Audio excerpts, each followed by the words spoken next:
As is customary after covering a big developer, I like to round things off a little with a list for my favourite games of all the ones I covered by them. We did it with Psygnosis and Gremlin, so may as well do it again here. A Bitmaps list is kind of tough though. I mean, they didn't actually release that many games in the grand scheme of things. 5 is kinda not representative enough, and 10 kinda gets too much and I have to rank games that I don't particularly like. So I've gone for 8. Sorry, Brian. I guess I could artificially increase the choice for including games published by Renegade, but nah, this is pure Bitmap brothers, all the way. And there's a real hard choice at the end to boot. So yeah, let's go.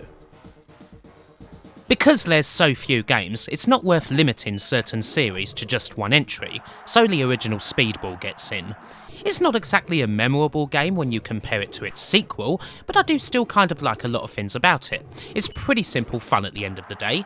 It just ends up being kinda samey as it's so easy to score just by getting in that one little area for a diagonal shot. It looks nice though, and the sequel wouldn't exist without it. Mainly though, it gets in for that insanely catchy music.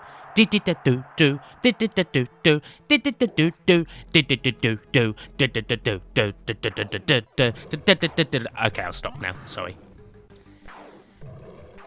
Z would undoubtedly be a lot higher than 7th on most people's lists here. Indeed, it should be higher than 7th.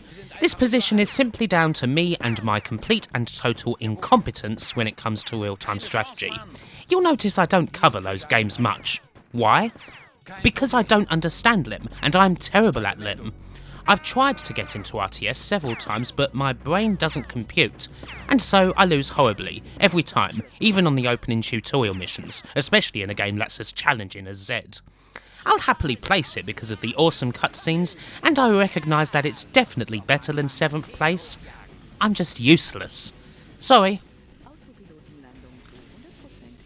I well remember savaging Speedball 2100 when I did it for the Speedball video way back when, and I didn't go into playing the game again with high expectations. However, it kinda surprised me on this go round, and I'm gonna put that down to playing the proper PS1 version instead of using a kinda lousy emulator that really struggled with it. As far as 3D updates go, it's very faithful to the original. In many ways, it's a lot like Speedball 2. I would rate it a lot better than most of the other modern remakes of it. It's still not quite Speedball 2, but it's not a bad effort. A bit of a surprise. The next one was even more of one though. So this is a surprise that I barely even got a chance to talk about in the video, where I was still pretty hard on the original Xenon. And my opinions on that haven't really changed. This entry is actually for the arcade port of Xenon, which was one of the last things I captured after the video was halfway edited. It might be basically the same as the Amiga version, but it does feel that little bit faster. And you can use credits, so it's not as unfair. It's amazing what these little changes can do to improve a game, quite frankly. I really like the arcade Xenon, it's definitely worth booting up in MAME. Much better than Xenon 2, I have to say. I wish I was better at this game too. Cadaver is an excellent modern update on the isometric style adventure games of the Specky years. I happily watch it being played on the YouTubes, see all the things I missed and go, ah, but I'm still kinda hopeless at it. Bitmap games are hard, what can I say? It's a lovely looking game though, one of the best at providing that great Bitmaps atmosphere. It's also one of the few games I've seen being played on an actual Atari ST, around a friend's house many years ago. Good memories, and something always sticks out about Cadaver because of that. If I was better at it, it'd probably be number 3. However, I did finally manage to properly get how to play Gods. I'm so used to playing games fast that it takes me time to learn how to play a game slow, which you absolutely have to do here, otherwise you're doomed. And yeah, it also helps to turn a trainer on and stick unlimited lives in. Nothing else, but it makes the game a lot more fun for me. Still looks great, brings back memories of my wide-eyed self looking through CVG in 1991 and spotting the game. And of course, John Fox's Into the Wonderful as the theme song simply can't go on. It's a good little game. And now, of course, comes the big choice. Honestly, it's heads or tails. Either one of the top 2 could be number 1 on any given day. I wouldn't even take this as gospel, they're so close together. But in the end, on list day, Speedball 2 is the runner-up. It's everything that a sequel should be, a definitive example. The potential was there, the ball was laid up, and this hammers it home. One of the all-time best multiplayer games, fast, high-octane action that basically no other future sports game managed to emulate. Speedball 2 was so great that it just about killed the genre. You can't match up to this lofty platform and be this remarkable. The Bitmaps should have made millions out of it. Instead, they made virtually nothing. Life is pain, but there will always be Speedball. And it's a game that people will continue to love for many years to come.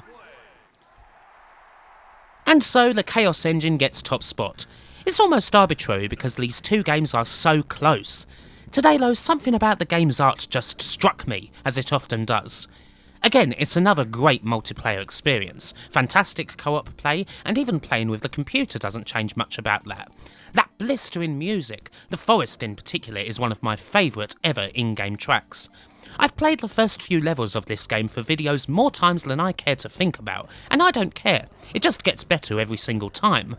This and Speedball 2 are two of my all-time favourite games, and no matter which one gets to the edge, they more than deserve to be at the top. So, there we go. Hopefully you've enjoyed this look back at the Bitmap brothers. I'm sure you've all waited for it long enough. But it's in the books now, and we move on to the next one. And don't worry, there's plenty more to come. Bye for now. For this video, I would like to thank the following: Adam Schaefer, Andrew Dalton, Andy Capt, Audie Sawley, Carly, Conformist, Daniel David Taylor, Dustin Cooper, Gary Pinkett, George Newton, Ghostly Spectre, Gray from Blackpool, James Idd, James Loveridge, Jason Durso, Jason Goy, Jason Leach, Jason Stevens, Johan Eriksson, Josh Jensen, Elle O'Brien, Lee Norris, ManagerSim.net, Mark Heslop, Mark Johnston, Mark Whittington, Martin Pataki, Nanette McQuone, Olaf Albeen, Pete Morris, Peter Jack, Peter Sidorn, Phil Taprog, Rachel Maxwell, Romeo, Ryan Wyatt Coleman, Sammy Lee, Seth Robinson, Simon Gulliver, Taylor Armand, The Unnatural, Tanyo J, Twisted Scroat, Vishar D, Yurka Operator, and Zach Roach.